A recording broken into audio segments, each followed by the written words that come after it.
Today we're going to do a little first-time homebuyer 101. We're going to be talking about how lenders manipulate closing costs to make it look like they're cheaper than they are. So first of all, if you're new to the channel, I am a mortgage lender licensed in 48 states. This is all I do all day. All I do is look at pricing, talk to clients, and I've been doing this for over 15 years. And look, we're happy to look at your loan estimates as well, so feel free to reach out. Definitely know that you can do that. I do it a lot. Like, text me. I'm more than happy to talk about what you're looking at because I know it's like a foreign language, right? I say this all the time. You're not taught this in school. So a lot of times when people are comparing lenders, they're not comparing based on the right things and they're being told stuff that's not accurate, and it's unfortunate. So I wanted to do this quick video just so you're all aware. Okay, so you're comparing lenders. Fantastic. Now, look, the things that a lender controls is their fee, if they're charging discount points, and the rate. That's it, okay? I can't stress that enough, and I say that because, I do a lot of VA loans, right? And sometimes I'll come up against this other VA lender. If you guys know who I'm talking about, drop it in the comments, and I'll get their loan estimate, and the rate's higher. And they're charging the buyer more in lender fees, but the total amount due at closing is lower. So the client's like, well, wait, I don't get it. Why are they cheaper? They're not. So here's the trick. So when a lender's giving you a loan summary, a worksheet, any of that, okay, we are not responsible for title and escrow fees. Nope. So when a lender is just estimating, what I'll see, so this company in particular, I was competing with them on a Southern California deal, and they had the title fees nowhere near where they were going to be. They were way lower than reality, and so the buyer goes, oh, well, their title fees are lower. They don't control title. I don't control title. Ultimately, the real estate agent is going to pick out the title. In some states, the lawyers pick out the title. The lenders don't pick out title.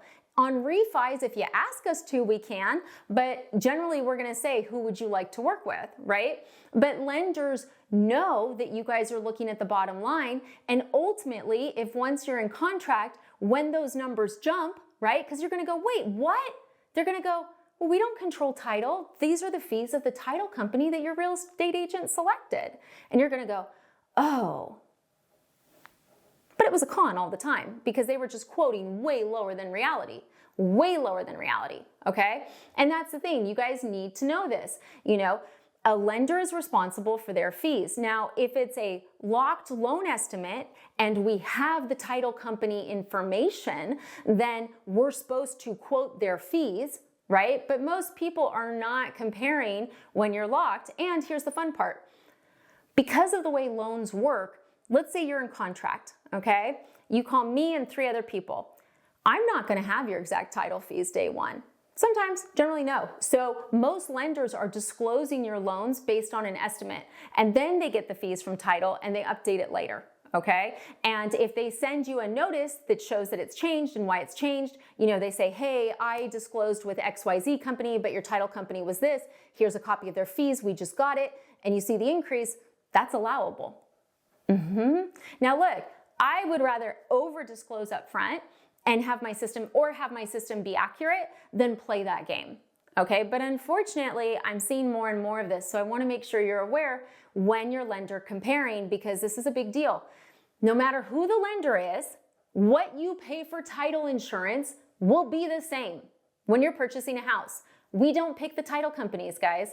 The title company is going to charge the same, whether it's XYZ or XYB, okay? XYB. They're going to charge the same. And so what I'm estimating or they're estimating doesn't matter. But this is where I see a lot of the manipulation. The other area, so let's go back to this same Southern California deal. Based on when this was, there was a pretty big tax bill that was coming up, and the buyer was going to be totally responsible for it. Okay, this was in January, and we're still in January. It's very ripe in my mind. Anyways, in California, there's 2 tax bills, and the March tax bill is for January through July.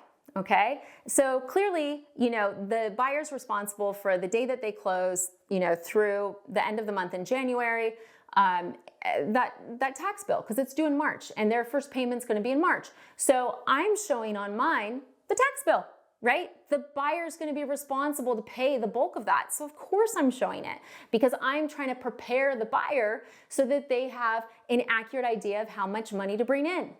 They didn't have it. They didn't have it. So they had an escrow account, but they weren't showing that tax bill. And you may be like, what? Why didn't they have it? Don't they have to have it? Nope. They have to have it before close, but it's a tax bill. It's not something the lender controls. Again, and sometimes when I'm competing, I'll hear, well, their payment's lower. And I'm like, well, that's impossible because my rate's lower. So what are you seeing? And often what the buyer's seeing is they're like, well, the total payment's lower. Guys, they're estimating like $50 for homeowners insurance, right? We don't control your homeowners insurance either. We don't control the property taxes. That's all going to be based on property taxes is the county and the property you're buying. And the homeowners insurance is based on the company that you select as well as what you select in premium.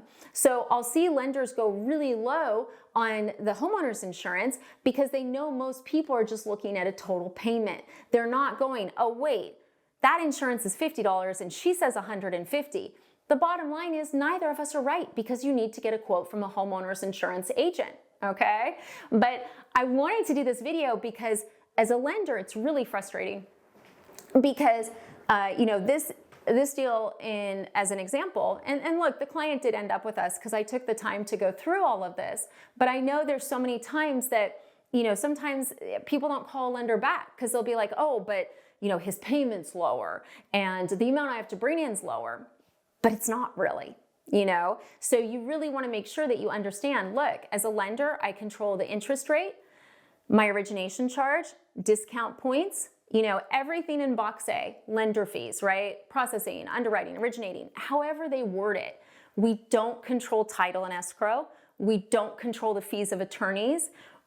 We're all going to collect the same amount of taxes and insurance because it's federally regulated. We don't control the homeowner's insurance. That's you selecting it and determining how much it is, and then us all adjusting. So really, really important because this is where I see the biggest issue. And I also get the calls once again, someone's close to closing. Oh my gosh, I thought my closing costs were going to be $10K and now the lender says they're $15. Yeah, because they totally underestimated up front to get you through the door. So really be aware of this, and I always tell people, like, watch out for red flags. If it's Florida, for example, and they're estimating the homeowner's insurance at $100, best of luck. Like, best of luck. And look, it's not our job to be perfect on insurance, and we're not. And look, Florida's wild, guys. I'll be the first person. I tell every single client, get a quote when you're writing an offer, because it could be anything. But I'm starting at $300 now, of what I'm thinking it could be monthly. Sometimes we're pleasantly surprised. Like if you're near Disney World, it's going to be lower. If you're near the coast, it's going to be higher. But if you're working with a lender that's putting like $50, there's no world that happens. So why are they doing that? They're doing that because it's going to make your payment look lower, and ultimately it won't be that low. So really, it is a quick video because it's pretty simple. So if you guys have questions about this, if you've seen this, if you want to weigh in, please reach out. And then also, look, sometimes people are like, oh, my lender won't even give me a breakdown. They just told me it's 4%. What? If a lender is just telling you that a closing cost, oh, it's like 3% or 4%, that's not a thing. You always want to get the breakdown because you want to figure out why is it that, right? It could be 4% because the lender's fees are 2%. You always want the breakdown. If a lender won't give you a breakdown, you should be afraid, okay? Because what are they hiding? Right? It's not hard. We do it all day, every day. We send out loan summaries. It's like a button I push. Okay, there's no reason they should be hiding it. And then there's something else I was going to say. Oh, the other thing, interest rates, look, you're probably not going to be locked until you're in contract. I wouldn't recommend doing a lock-in shop right now unless you were in contract. So you need to know that rates change every day. So when you're comparing lenders, compare on the same day, but really look at those fee sheets. And if they won't give you one, be afraid. If they're sending you emails that are like, oh, you're like, hey, what would the payment on this house be? And they're just sending you an email that's like $2,800. You want to break down on that as well, because $2,800, cool. But if you're, once again, in like Florida and they're estimating $50 for homeowners insurance, it's not going to be $2,800. It's going to be more. So you want to see what that breakdown is, because as an educated, empowered, informed buyer, you want to make sure that you are getting a homeowners insurance quote. Is it right? What's your payment really going to be? Looking at the taxes, does that make sense? All of that stuff, because assuming that the lender is going to do it perfectly, don't make that assumption. And then this is a way that I see a lot of people get manipulated, and it's unfortunate. So please be aware, now. Once again, questions, comments, as always, feel free to reach out. Thanks for watching, guys.